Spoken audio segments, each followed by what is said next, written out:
Before we get started, I would like to thank you guys so much for watching and supporting these videos. We've gotten some amazing support from all of you, and we hope you continue to enjoy the videos we make. Now let's get back to the video. Bon Jovi's story begins in Sayreville, New Jersey, with a boy named John Francis Bongiovi Jr. Born on March 2, 1962, young John grew up on a steady diet of rock and roll, thanks to his dad, also named John, who was a big fan. The house was always filled with Elvis, Beatles, and the Rolling Stones, and it wasn't long before John picked up his dad's guitar and began teaching himself how to play. By the time he was 7, he was already performing for an audience, belting out tunes for his family and friends. As John grew older, so did his love for music. He formed bands with schoolmates, emulating the sounds of his heroes. But as often happens with teenage dreams, those bands would break up as quickly as they formed, leaving John to keep pursuing his musical ambitions solo. Through it all, one constant in John's life was his love for the guitar. He taught himself how to play by ear, listening to his favorite records, and then trying to recreate the riffs and solos that he loved. His bedroom walls were covered with posters of his favorite bands, and his mind was filled with dreams of one day making it big in the world of rock and roll. John's passion for music didn't go unnoticed. In fact, it was so evident that when he was in the 11th grade, he was asked to perform a solo during the school's talent show. And when he stepped onto that stage and plugged in his guitar, something magical happened. The entire school erupted in applause. It was clear to everyone watching that John had a gift, and that he wasn't just any ordinary student. After high school, John attended Georgian Court College for a year before dropping out to pursue his musical ambitions full-time. He moved to New York City and began busking on the streets, trying to make a name for himself and earn a little money. But it was during this time that John really honed his skills as a musician. He learned how to connect with an audience, how to make them laugh, and how to win them over with his music. One day, John's cousin got him a job as a janitor at his recording studio in New York. There, John spent his days cleaning up after other musicians, and his nights sneaking into the studio and recording his own demos. It was there that he recorded a demo of a song he'd written called Runaway. That one track would change everything. A local radio station picked it up, and suddenly John's song was getting airplay. He went from being just another unknown musician trying to make it to the next big thing in rock and roll. Overnight, John found himself in the spotlight, and he knew he couldn't do this alone. So he put together a band.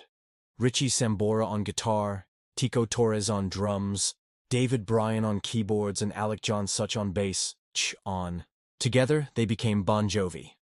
In 1984, they released their self-titled debut album.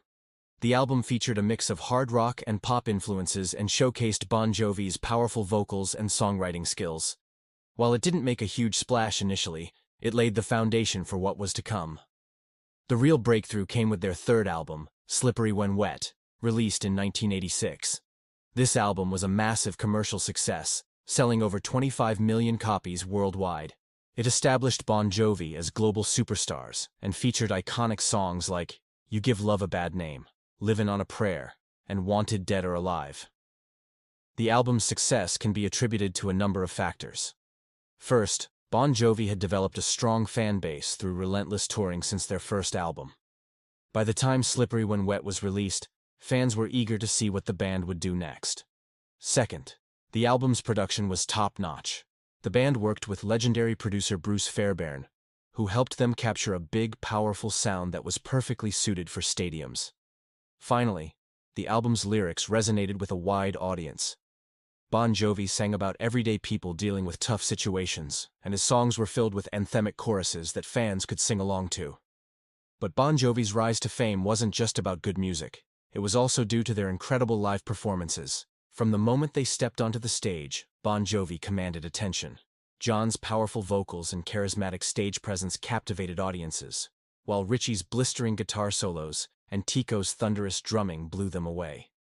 The band fed off the crowd's energy, and their concerts became legendary events filled with sing-alongs and unforgettable moments. In the late 80s and early 90s, Bon Jovi dominated the rock music scene. They were one of the biggest bands in the world, selling out stadiums and winning over fans with their infectious energy and powerful music. But as the 90s wore on, the band faced a new challenge. Grunge and alternative music were taking over the charts, and Bon Jovi needed to evolve if they wanted to stay relevant.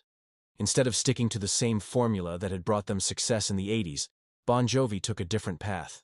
They experimented with new sounds and tackled more mature themes in their lyrics. This was evident in their 1992 album, Keep the Faith, which featured a more stripped-down, raw sound than their previous work. While it wasn't as commercially successful as Slippery When Wet, Keep the Faith was a critical triumph, showcasing Bon Jovi's growth as musicians and songwriters. But it was their next album, These Days, released in 1995, that truly marked Bon Jovi's evolution. This album was a departure from their earlier work, featuring a more alternative rock sound that was influenced by bands like Pearl Jam and Soundgarden. The album was a commercial success, selling over 7 million copies in the United States alone.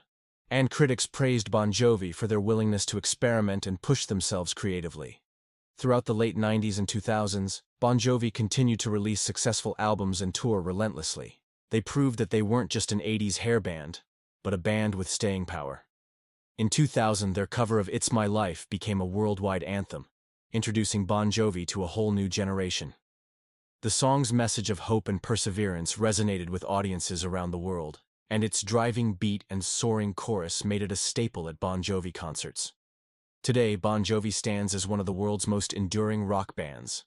They have sold more than 130 million records worldwide, played thousands of shows in over 50 countries, and earned induction into the Rock and Roll Hall of Fame in 2018. Their impact on the music industry is undeniable, and their influence on generations of musicians is immeasurable. Behind the fame and fortune, though, there have been challenges. In 2013, longtime guitarist Richie Sambora left the band, and Bon Jovi has soldiered on without him.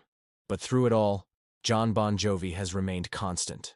He has balanced his music career with his philanthropy, including his John Bon Jovi Soul Foundation, which helps fight poverty and homelessness. Looking back on Bon Jovi's journey is truly inspiring. It's a story of a band that defied the odds and went on to achieve international superstardom. But it's also a story of perseverance, reinvention, and the power of music to connect across generations. From their humble beginnings in New Jersey to their current status as rock legends, Bon Jovi's story is one that continues to be written. And as long as John Bon Jovi and company keep making music, the story will keep getting better. Thank you guys so much for watching. If you enjoyed the video, please don't forget to leave us a comment. We would love to hear your thoughts on Bon Jovi's story.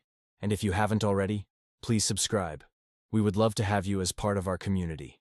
See you next time.